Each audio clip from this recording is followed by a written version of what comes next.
मैं आपका मित्र, आपका भाई, आपका दोस्त कुंदन। दोस्त, आज 17 मार्च है और होलिका दहन का दिन है। आज की वीडियो कुछ खास है, बहुत ही खास है। इसको शुरू से अंत तक जरूर देखिएगा, क्योंकि अंत तक ही राज्य है। पूरे शिक्षक बहाली से जितने भी जुड़े रहे हैं, एक साल का जो वो उपलक्ष्य की पूरी कहानी यहाँ पे हम दर्शाएंगे। तो मैं सबसे पहले आपको होली की हार्दिक शुभकामनाएं देते हैं और जितने भी हमारे शिक्षक बहाली से जुड़े अभ्यर्थी हैं एवं बिहार के तमाम जनता जनार्दन एवं सभी लोगों को बहुत बहुत होली की ढेर सारी शुभकामनाएं और दिल से शुक्रिया अदा करना चाहता हूं। मैं बताना चाहता हूं दोस्त कि बिहार में जो शिक्षक बहाली का स्थिति बद से भी बदतर है। मैं उस पर चर्चा करता हूँ और शुरू से लेके अंत तक। लेकिन छठे फेज का ऑलरेडी बहाली चल रही है शिक्षक बहाली, और छठे फेज में 1 to 5, 6 to 8 का भी और हाई स्कूल और +2 का भी मैं चर्चा करना चाहता हूँ। मैं सभी जगह और हमारी टीम बहुत जगह गई वहाँ पे, जैसे मुजफ्फरपुर साहेबगंज हो, चाहे तो बात करते हैं गया जिला की बात करते हैं, मधुबनी की बात करते हैं, दरभंगा की बात करते हैं, सभी जगह हम लोग गए। वहाँ हमने जो कमियां हुई छठे फेज में, वो 7वें फेज में कमियां असर नहीं आए। इसके लिए हम जा करके सरकार के जो कुनीति है, सरकार की जो गलत रवैया है, सरकार का जो गलत मानसिकता है, इसके लिए हम आवाज़ उठाते आ रहे हैं और आवाज़ को बुलंदियों के साथ उठाते रहेंगे। दोस्त, मैं कहना चाहता हूँ कि जो 6 फेज की बहाली हुई है उसमें बहुत खामियां हुई। जैसे पहले डोमेसाइल नीति, डोमेसाइल अगर रहता तो आज 60% से नीचे वाला का भी हो जाता। बहुत सारे लोग बहाली खुलवाने के लिए तत्पर है, 1 to 5, 6 to 8 वाले भी। मैं उनसे कहना चाहता हूँ सिर्फ बहाली खुलाने पे जोर नहीं दिया जाए, क्योंकि भाई अनुभव रहा है। 17 से हम लोग आंदोलन कर रहे हैं सीटेट बीटेट के लिए, और पहले से भी तो अनुभव है भाई।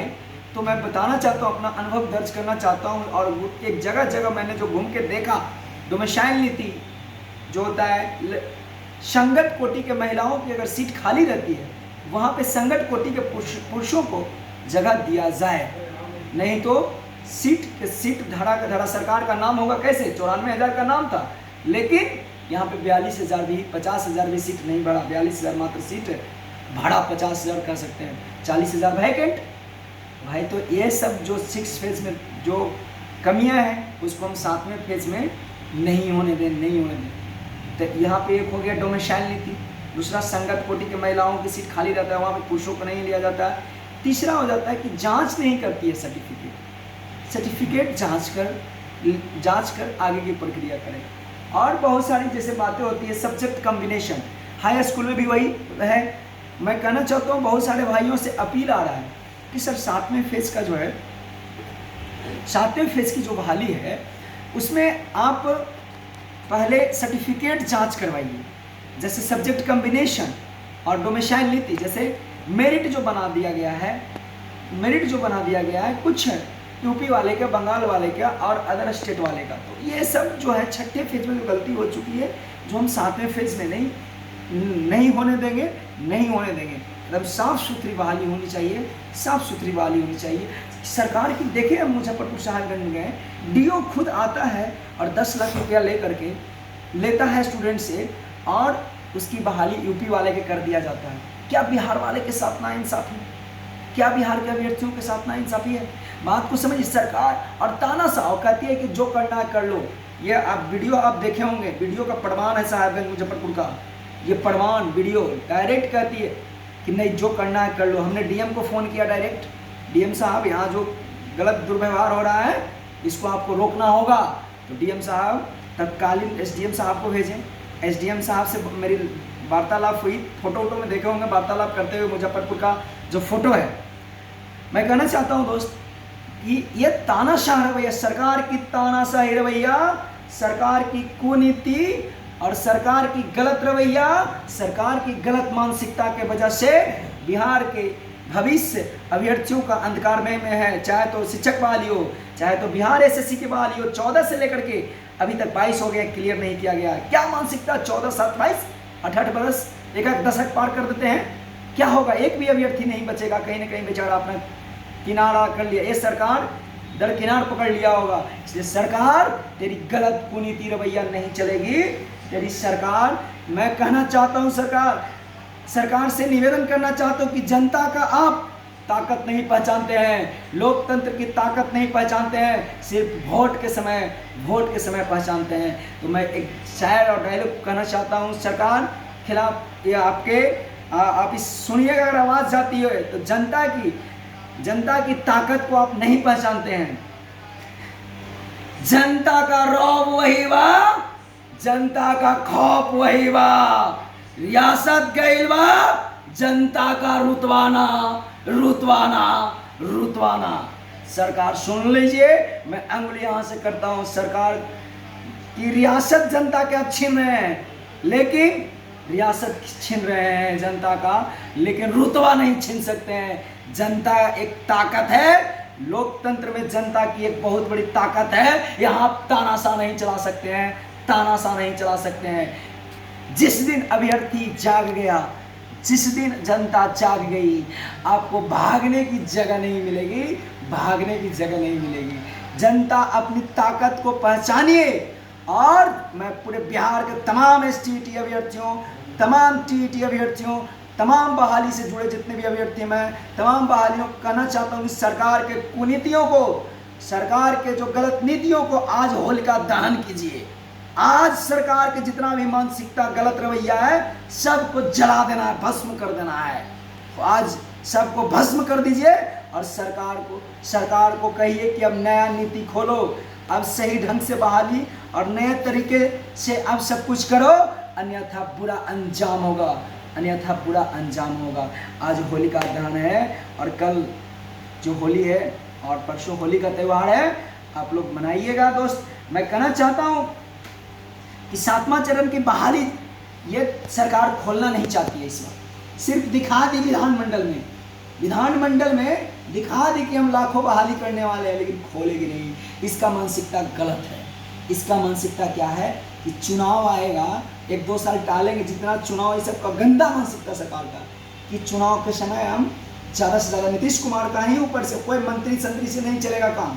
मंत्री संतरी के पास, हम लोग शिक्षा मंत्री के पास जो समय बर्बाद कर रहे हैं, क्योंकि हम जीताराम मांझी जी के पास एक वीडियो डाले थे, आप देखे होंगे उस वीडियो को। उस वीडियो में जीताराम मांझी जी के घर से हम आह्वान किए थे कि जब तक सब मिल के नहीं जागिएगा, जब तक चाहे मेरिट वाले हों, चाहे नॉट मेरिट वाले हों, चाहे तो 1 to प्राइमरी के बहाली वाले हों, चाहे तो कोई भी बहाली से संबंधित हो, क्योंकि 7वां चरण का बहाली सरकार सीधे नीतीश कुमार पे डिपेंड करता है और नीतीश कुमार को घेरना है, सीधे नीतीश कुमार को घेरना है। मैं कहना चाहता हूँ, जब तक नीतीश कुमार की कुर्सी नहीं हिलेगी, जब तक ये बहाली सरकार नहीं देगी, चाहे किसी चीज़ का, सिर्फ ये थोड़ा बहुत पुलिस का बहाली करवाते हैं, इसके अलावा बिहार में बता दीजिए कि कोई भी बहाली सही तरीके से, सुनियोजित तरीके से चल रही है। ये सरकार की ये तानाशाह विधानमंडल में, जब विधानमंडल के आसन का ख्याल नहीं है नीतीश कुमार जी को कि आसन क्या होता है, सोचिए, आप पढ़े नहीं नीतीश कुमार जी तो संविधान का भाग 6 पढ़ लीजिएगा, फिर से याद कर लीजिएगा भाग 6 क्या होता है। आसन बहुत बड़ी ताकत होती है विधानमंडल में। आप वहाँ पे एक एमएलसी के रूप में हैं, आसन से आप पूछ रहे हैं, वहाँ पे विजय कुमार सिन्हा से नहीं, आपने आसन के साथ गलत किया और बोलते हैं आप कौन होते हैं बोलने वाले। इस तरह से दुर्व्यवहार उत्पन्न करना सही नहीं है। आप विजय कुमार सिन्हा को घर में गुड़वा गुड़िया खिलवा सकते थे, गुड़वा गुड़िया का खेल, लेकिन वहाँ विधानमंडल जो पूरे बिहार की सबसे बड़ी ताकत है, वहाँ आप इस तरह के रवैया, सोचिए क्या तानाशाही अभ्यर्थी। मैं ये सारी चीज़ों पर नहीं आपको भ्रम फैलाना चाहता हूँ और नहीं भटकाना चाहता हूँ, राजनीतिक बातें नहीं करना चाहता हूँ, लेकिन ये बस इतने सी बात है कि आप सरकार की तानाशाही रवैया को समझिए कि एक कोई भी अधिकारी को जो मन में आ रहा है, हम ऐसे करेंगे बहाली, हम ऐसे करेंगे बहाली, जो मन में आएगा कर लेंगे, तुमको जो करना है कर लो। किसी अभ्यर्थी को नहीं सुनी जा रही है। इसके लिए मैं कहना चाहता हूँ, और जब सरकार तानाशाह हो जाती है, जो सरकार तानाशाह हो जाती है, तो सड़क से सदन पर उतरने में कोई गलती नहीं है, कोई गलती नहीं है। इस सरकार की कुर्सी हिलनी चाहिए, सरकार की कुर्सी हिलनी चाहिए। देखते हैं दोस्त, एक डायलॉग है, उस पर ध्यान रखिएगा। जब समय समय पर तावे पर रोटी को पलटना आवश्यक हो जाता है, नहीं तो रोटी जल जाती है। इसलिए समय समय पर सत्ता परिवर्तन की जरूरत है, सत्ता परिवर्तन की जरूरत है। यह सत्ता अब तानाशाह हो चुकी है। जब तक इस सत्ते की डर नहीं होगी नीतीश कुमार का, जब तक कि पूरे बिहार में बहाली नहीं करवाएगा और शिक्षकों का बुरा हाल जो है उसको समझेगा नहीं, इसलिए हिला देना है। सबको मिल के उतरिए, जब तक मिल के नहीं उतरिएगा, हम तो भाई सब मिल के उतरिए तभी समर्थन करने के विचार में हैं। हम बोल चुके हैं, क्योंकि एक बार वचन दे चुके हैं, मैरिज हो या नॉट मैरिज हो, ये सब कोई मायने नहीं रखता है। मायने रखता है कि सब मिल करके उतरिए और बहाली को खुलवाइए, बहाली 7वां चरण की बहाली खुलवाइए, सारे बहाली खुल जाएगी। बस सब एक बार आइएगा, जनता की ताकत आप पहचानिएगा कि लोकतंत्र की क्या ताकत होती है। जनता, अभी तक आप लोकतंत्र में जनता की बहुत बड़ी ताकत है। संविधान का पहला पॉइंट ही कहता है प्रस्तावना। संविधान हर पॉइंट जुड़ा हुआ है। जो प्रियम्बर है, हम भारत के लोग, हम भारत को लोग एक प्रभुत्व संपन्न समाजवादी पंथ निरपेक्ष लोकतंत्र गणराज्य बनाने के लिए जो 26 नवंबर 1949 को अंगीकृत किया गया था, इससे क्लियर है हम भारत के लोग कहने का मतलब भारत में सबसे शक्तिशाली जनता है। सबसे शक्तिशाली कौन है? जनता। और इस जनता, आप अपने ताकत को पहचानिए।